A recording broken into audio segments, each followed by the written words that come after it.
Welcome back to today's episode of By the Wayside. On today's episode, I'm speaking with artist Vivi Partridge. We're also going to be doing an Omar Recommends. I also throw a kitchen sink at you because this episode is non-stop because I think I'm going to be practicing some voiceovers to a very popular movie. Don't go anywhere because I do some talking. Welcome back to this episode of By the Wayside. Like I had promised in the very beginning, Vivi Partridge is with me today. And I had also talked about throwing the kitchen sink. And you're going to be a part of that kitchen sink. Okay. I teased it with you when I kind of teased you the back of this card. So stick around, buckle up. We're going to have lots of fun. Artist Vivi Partridge, the Toronto area artist Vivi Partridge is with me today. Thank you again for taking the time and spending it with me. I appreciate it. Thank you for having me. Awesome. We're going to get right into the questions because we have so much to get to. And if anything I've learned through all the research that I've done about you is that your world style art and history is eclectic. And I think everyone should know all about it. And that's why I have a show, Vivi. Oh my goodness. I just rambled on and on and on. Vivi, you graduated from Seneca's illustration program in 2023. And since then you have become a maker of things. Quotes. Not quote unquote quotes, maker Yes. of things. And that's all mostly in the graphic novel area. Mhm. Was that by design? Was that something that you always wanted to do as a child? I definitely did a lot of like making my own comics as a kid just because, you know, you read a comic and you're like, I could do that. And you're like 6. And so you try making comics and there's no plot to them. I have a memory of making a comic and like showing it to my mom, and like it was very much based off of like, you know, cartoons you watch where it's very episodic and then Yeah. like everything wraps around at the end. It was just like these two characters constantly getting kidnapped and breaking out and getting kidnapped, and it was just like there was no plot. My mom, who's a writer, Mhm. was just like, you have no plot here. To like me, who's like 6 or 7, and I was like, you have a point. And so like I would stop making comics, make comics again whenever I felt kind of inspired. Then I thought I was going to go into animation because I liked TV shows and animated TV shows. And I ended up getting a job through a co-op program at Page and Panel, which was the TCAF shop. Yep. In the reference library when I was 17, and I was like, oh, this is so much easier than animating. I could just draw one image instead of like 20 images for 1 second of like what I want to say. So I ended up really just gravitating towards comics after that and going to Seneca. Lots of the teachers there are also comics people. One of the first guests from season 2 of this show was Kalman Andrzejowski. Yes. And he is a professor? He was my life drawing teacher. Get out of town. Yeah. We're creating like the comic book connection of people. This is the Avengers right here. Like that. Your latest work, Quiet Crossings, is deeper than the art suggests. Thank you. Tell me about it. So Quiet Crossings is aimed at YA. The main character is 17 years old, but there's also a 14-year-old character. So that's kind of like the age range. It explores kind of grief and mental health issues, but in like a way that's kind of cozy and like wrapped up in a nice little like magic realism bundle. We've got the little inn sprites that are all mushrooms, which I designed because mushrooms are living things that come out of dead things. Oh, interesting. 17-year-old Selena crashes her truck in the countryside and starts working at an inn until she can kind of get the truck fixed up and get back on her way. Inn is placed at the edge of the world, and they run a ferry service that can take you past the edge, but no one ever comes back. And so that's grief coded. Yeah, very grief coded. Yeah. And the fairy person. Now I'm gonna butcher it. Yes. Because you could say it phonetically, but you could also say it non-phonetically. So actually, there's 3 ways you could say it, like Karen, Sharon. So I've been pronouncing it Charon, but it is a name from Greek myth, not grief myth, Greek myth. Boy, oh boy. Spoiler alert. Who is the ferryman of the River Styx. Yes. And I thought it would be really fun to just be like, I want that character. It's Put him fun. in my book. I think it's, now that you've talked about the mushrooms of it all, Yes. I'm just like, wait a second. Now I got to kind of read it the third time. I feel that there's more layers to this book than I realized. And now I just feel like a complete idiot. Yeah. I had to fight to keep the mushroom people. My editor was like, I don't feel like they're adding anything to the story. I'm like, I want to draw them so bad. Let me just like wedge them into every corner. Oh, there's Vivi's artwork. How do you know that's Vivi's art? Well, there's a mushroom in there. Of course that's Vivi's artwork. Yes. Vivi, when looking at your artwork, which is very good, there is clearly a unique creative mind at work. Is there one thing that you use for inspiration, like the music or a movie or even another artist? I don't think there's one thing. I think I pull from a lot of different stuff. I know when I was writing like the first draft of Quiet Crossings, I was listening to like one album on repeat. I was like in the middle of like a will they won't they break up, and I was at my grandparents' house and they're getting older. And so I was like thinking of like grief, and I was thinking of all these kind of themes, and I was playing what was the album? It's by Haley Hendrix. She has a song called the drinking song, or a drinking song, and she kind of illustrates someone who's having a smoke at the edge of the world. Oh, interesting. And like that just kind of like started like illustrating a picture in my head. And then I had all these themes that I wanted to explore, and I was like, I could just keep kind of digging down this rabbit hole. I usually find that a lot of the times if I ask that question, not necessarily on the show, but sort of just out in the world, music always seems to be the inspiration for artists and writers, I guess in this case as well. So it's really cool to see that one art can contribute to another artist, another creative's creative work. Yeah. That's a lot of creative. I think it's a Billie Eilish quote where she's like, your art makes art. Billie Eilish. Before we go to a quick little break, I have a fun little question for you. What is one thing about you that would surprise everyone? I was really into the musical Hamilton as a teenager, and I think I haven't tested this in a while, but I believe I know most of the lyrics to the musical. I could try to do a one. I'm not going to do it here on camera today. Shouldn't have told me. You asked. Vivi, don't go anywhere. You don't go anywhere. We got lots more on this episode, so stick around. This is By the Wayside, and we'll be right back. And welcome back to this episode of By the Wayside. I am still with artist Vivi Partridge. Something that a lot of people don't know is the PP Crew. Can you tell me what that is? Oh, so the PP Crew was, I used to work at a comic book shop, Page and Panel, and that comic book shop went under. But everyone from the comic book shop were really close, and we were all friends. And so we decided to try to start like an art collective, and we couldn't come up with a name. And I believe Page and Panel is owned by TCAF, and so they were like, you can't use that name. And so we jokingly, I think Kelly said that it would be PP Crew, and it just stuck. Classic Kelly. Yeah. I can't believe it. Can't believe that, Kelly. I don't know Kelly.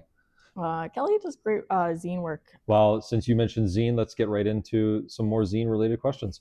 Your zine, Shrekstatic, it's a very inspiring zine, and I'll throw up the definition of a zine right here so that everyone knows what that is. But what inspired it for you? I wanted to make a zine really badly, and I could not draw anyone not just wearing a t-shirt and jeans. Yes. And as well as like I didn't get like lots of practice in diverse body types, and Shrek is a larger guy. So I was like, I can like kill two birds with one stone right now. I'm going to try to throw Shrek into like all sorts of alternative fashions. And then like lots of people really resonated with that. I did. Yeah, they were like, this is great. You should do this and this. I'm like, you know what? Next time I print it, I'll add 2 more. And I've been doing that.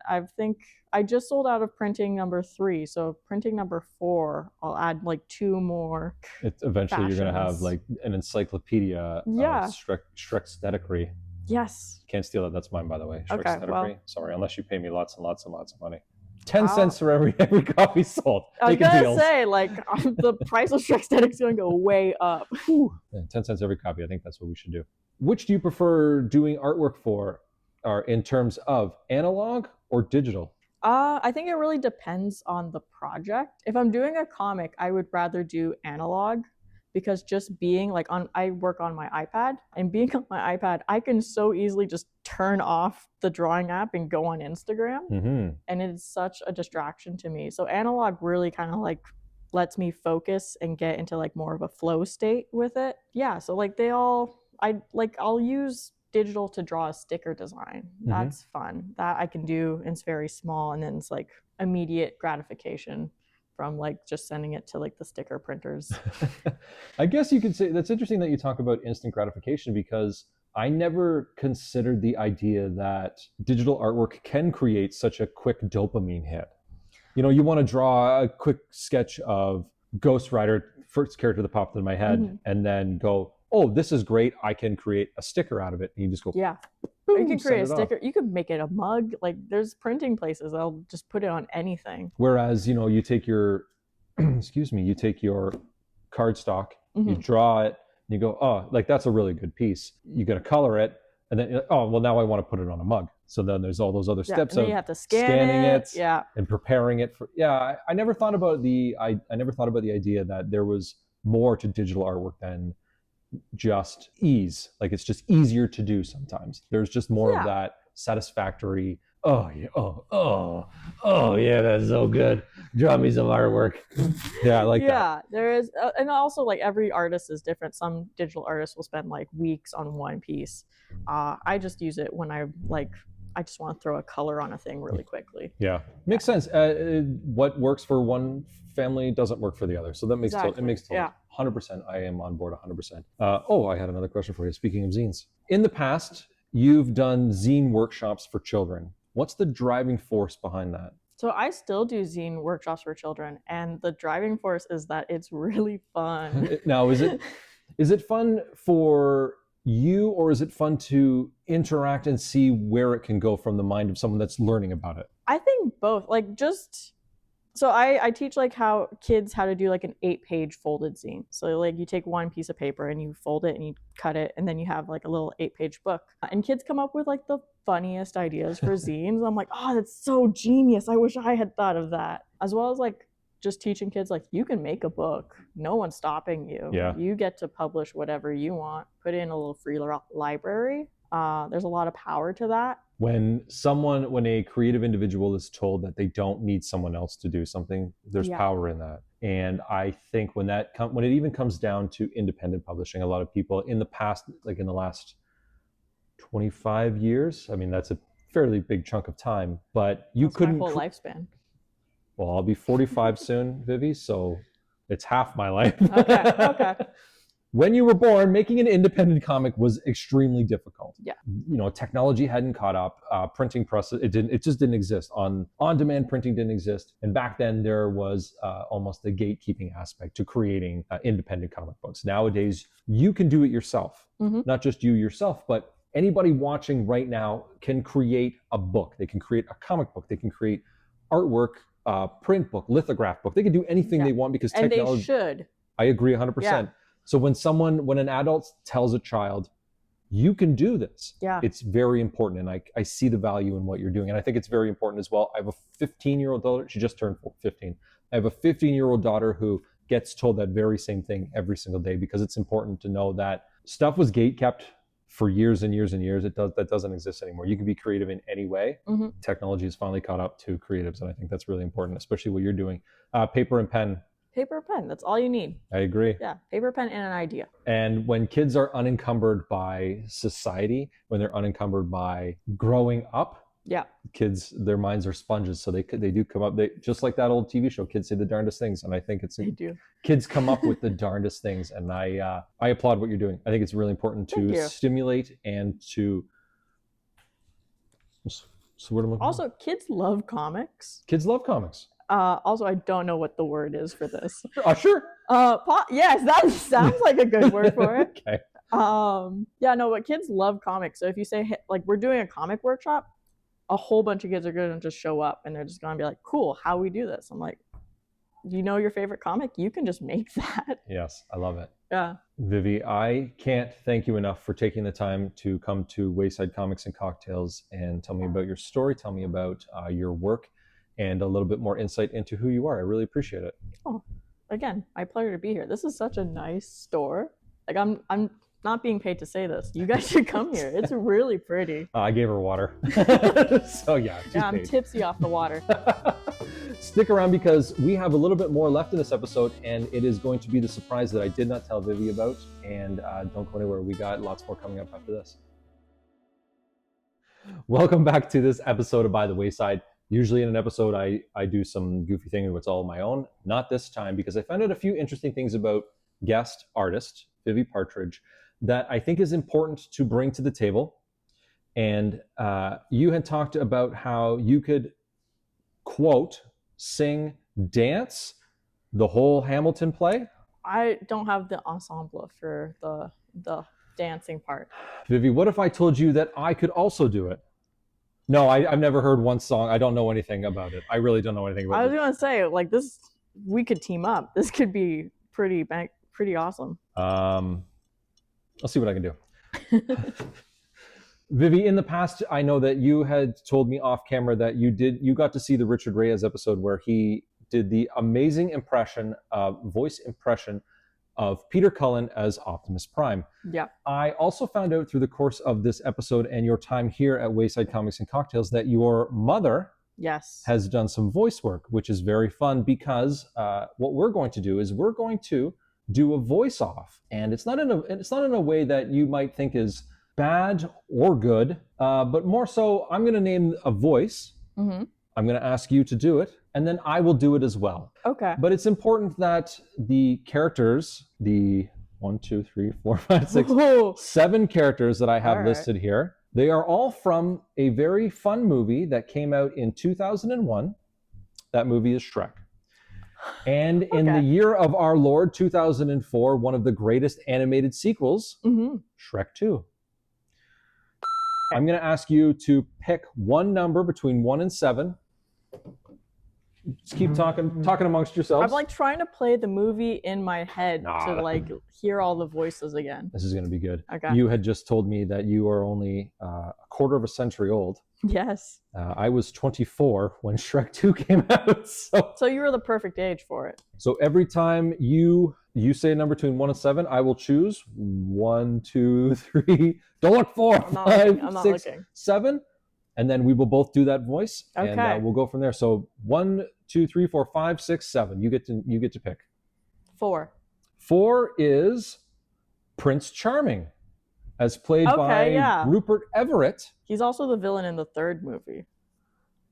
I forgot about that. It's also a very unmemorable movie. It's a really bad one. You shouldn't watch the 3rd movie. So I will do it to get us started here. I haven't seen Shrek 2 in a very long time, or Shrek 3. Shrek 2, and he goes, Mummy. That's good. The best I got for you. I know there's a clip going around on TikTok right now. Not now, kitten whiskers. I lost it at the end there. In Shrek 2, at the beginning when he comes across the wolf in the tower, and he goes, and the wolf says, like, oh, she's getting married. And he goes, with whom? That's my other best Prince Charming. That's pretty good. So I feel like I know who's won. I bet you don't. Okay, let's go with 1. Pinocchio. Oh boy! I'm gonna be a real boy. Vivi, I love this show. Yeah, I was gonna say when they meet up with Shrek in jail in part 2, and you have tears in your eyes. This is great. This is great. This is way better than I wanted. Oh, amazing. Is when they're getting him to lie, and they say, they say, you're wearing women's underwear. He goes, no, I'm not. His nose doesn't grow. Yeah. 6 is Donkey, as played by Eddie Murphy. Yes. You know what? Let me do it. Okay, yeah. Let me do it the first time. Okay. When they are traveling all the way to far, far away, and he goes, "Are we there yet?" And then "Are we there yet?" And then he does a. Yeah. I don't know. I can't do Eddie Murphy. That's terrible. I'd say that's one of the harder voices to do. I don't like the one line, but it's not very long. It's like, but in the morning, we're making waffles. I don't. Yes, Vivi. A lot of these lines I actually quote at home. I do too. And it's funny that you're saying the lines that we quote at home because I don't like. I guess I'm putting myself on the spot. This, Vivi, you now have 2, 3, 5, and 7. Did you see when I showed you? I saw. I think no. Puss at 3. You know what's funny? Is that not it? Puss is not on the list. I tried real hard not to look. So we can do number 3. Okay. Lord Farquaad. I will tell you that for some reason I won't be able to do it. I won't be able to do a Lord Farquaad impression. I don't know any of his lines. It's a very Fraser Crane sort of like upscale accent. Do you know the Muffin Man? You did it. Yes. Really did it. The Muffin Man. The Muffin Man. Yeah. You now have 2, 5, and 7. 7. 7 is lucky number Shrek. So nice. Shrek is number 7. I might have to pass on Shrek. It's like the one that's the hardest for me. All right, Vivi. So then I'll do it. Yes, please. And I'm gonna do it, but I'm gonna do actions. Yeah, and I'm gonna stand back here where I think the camera gets a good shot of me. Yes. Get out of my swamp! Thank you. Oh, that was so good. Thank you very much. As played by the great Canadian comedian Mike Myers. Mm-hmm. So there we go. I couldn't do Lord Farquaad. You couldn't do Shrek. Looks like we're 1 for 1 on that one. So, Vivi, are you keeping score? No. Okay. This is the game. It's very much like whose line is it anyway? Okay. Points don't matter. Nothing matters. 2 and 5. 2. The Pigs. Oh yeah. Play the movie. From the DVD. From the DVD. Yes. The DVD menu is notorious for being annoying, and that's all it was. If you left it running in the background, they go, play the movie, yeah, and it would just go over and over. Pigs on the blanket, and they launch each other. Yes, that's the only other thing I could think of. The triangle was always sort of in the background. I wonder if there's something. I wonder if we've cracked the code on the Illuminati. I think we did it. Rule of 3s. I think it all came out with Shrek. I was. Yes. They've been trying to tell us that egg was cracked. The last one. Princess Fiona. She just sounds like Cameron Diaz. You stole my joke, by the way. Was that what I was going to say to you, you just have to do a Cameron Diaz impression. Ah. You wrecked it all. Gosh. What are you doing, Shrek? If I closed my eyes, that sounded exactly like Cameron Diaz. Yeah, just kind of like polished, I'm doing voice acting woman voice. I can do a very good Barbie as well because it's very similar. Hi there, I'm Barbie. Can I do like one more take? I feel like I can do that better. Yes. Hi, I'm Barbie. Welcome to the dream house. Vivi. Artist Vivi Partridge has spent the afternoon with me. I can't thank you enough for participating in the first ever voice off. Yeah. I think I'm going to write that. Voice off. So that I don't forget for next time. The first ever voice off with Vivi Partridge. Thank you again. And you've clearly won because you nailed Princess Fiona. You did the Lord Farquaad. I could not do Lord Farquaad. And you made me laugh so much. I guess if you make me laugh, you win. That's the new rule. That's a great rule. It's a new rule. I will be watching every episode now. See if I laugh. Yeah. I will also watch out for messages from you being like, you can't laugh. Don't stop laughing. Don't go anywhere. We've got lots left in this episode. Can you say something funny? Not to put me on the spot or anything. Oh boy. Watch By the Wayside. Next time. I'll take it. Don't go anywhere.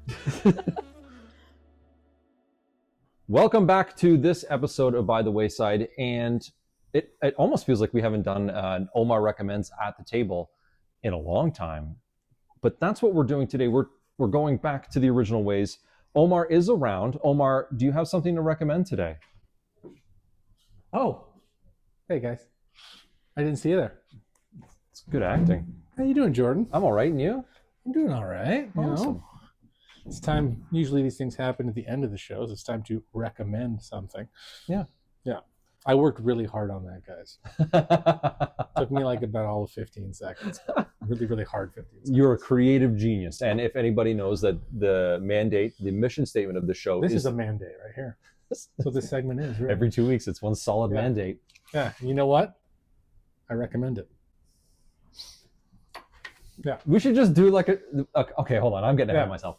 The show's mission statement is to introduce the audience to creative people. You are a creative gentleman who comes up with funny puns like mandate and felt. I don't know. You said something about felt earlier. Don't repeat it. It's not appropriate. But you have something to recommend. What do you have to recommend come on, today? dude. For such a petite show like we are, this is a huge segment, you know? Recommend something, Omar. That's right. All right. So today on Omar Recommends, we are going to recommend NullHunter. Yes, NullHunter. NullHunter. And what is NullHunter? So NullHunter is a great science fiction. It's a little bit Blade Runner-y. It's kind of like the labors of Hercules framed around this dystopian future with a lot of Blade Runner mixed into it, a lot of political intrigue, but it definitely frames itself around the like tasks of Hercules. So is that why it says Olympos? Yes. Okay. So there's a lot of like, but it basically revolves around this guy coming back from the war Clay.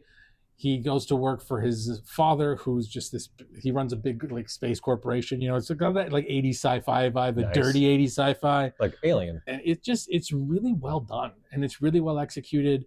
The character work is great. And again, if you love that kind of that science fiction that you can bite into and really chew on for a little bit and that has layers to it, that's very much what this is. And I really enjoy this series. I love the artwork. I love the creativity that they've put in here, just the subtle nods and the way they've done all those references. It really is just a great character piece with like all that like really meaty science fiction that you want, especially if you're like a fan of 80s science fiction in particular. There's an unbelievable amount of stuff to love in here. And again, the artwork is also pretty fantastic for Michael Wall. What is this? God.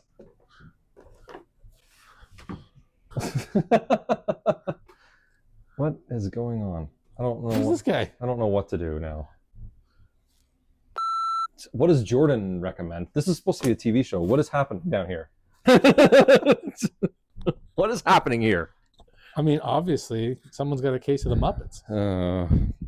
This is the 15 Ash puppet. menu. Ash puppet, right? From Ash vs. Evil Dead. I mean, that's pretty It's groovy. It's that's pretty good.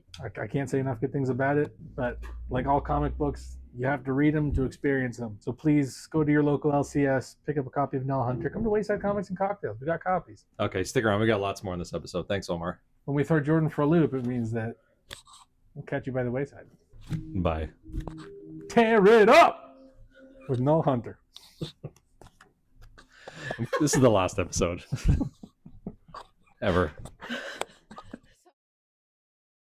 And of course, that is an episode of By the Wayside. I really like doing this show. Why do I like doing it? Because not only do I get to introduce you to creative people, but I also get the opportunity to talk. And if there's one thing I'm really good at doing, it's talking. Social media is here. Remember, follow along, social media, all this stuff.